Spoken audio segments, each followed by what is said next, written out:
Hello, this is Willie with the Basement Kings. We are in a historic basement in Fort Worth, Texas, that is attached to a church. And this is really unusual because the church for many, many years had been leaking, and they're trying to figure out how the structure was built. And that's what we're good at. My assumption is that this church was poured as a slab first, and then the walls were placed down. And then over the years, every time the outer walls began leaking majorly, they built an external wall, because this is Texas. So the answer to every problem is more concrete. It's real.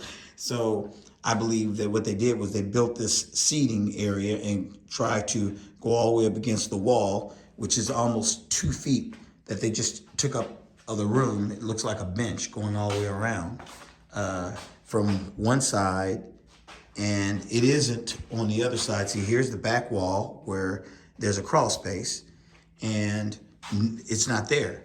It's only where there's an exterior wall. And that exterior wall was done. See, here's the wall. They started it here, and it's not keeping the walls from bowing, because in this neighborhood, we've done a few houses, and there's a buttress that literally sits in the middle of the wall that comes down like metal, like concrete braces that hold the wall to keep it from bowing. These aren't it. These are sitting areas. So this area has been knocked out, as you can see.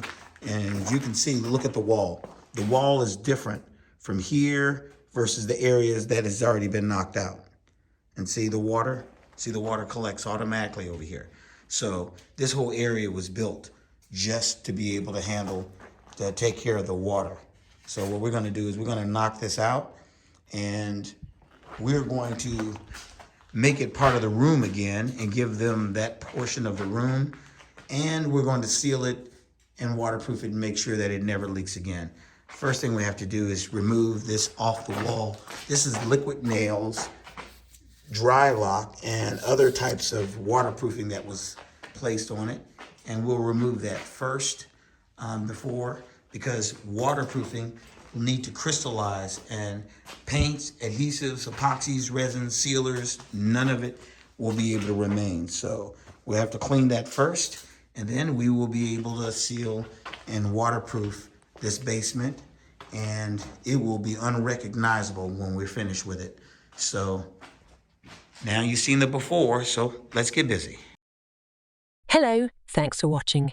If you like our video, then please subscribe or visit us at thebasementkings.net. Thank you and have an excellent day.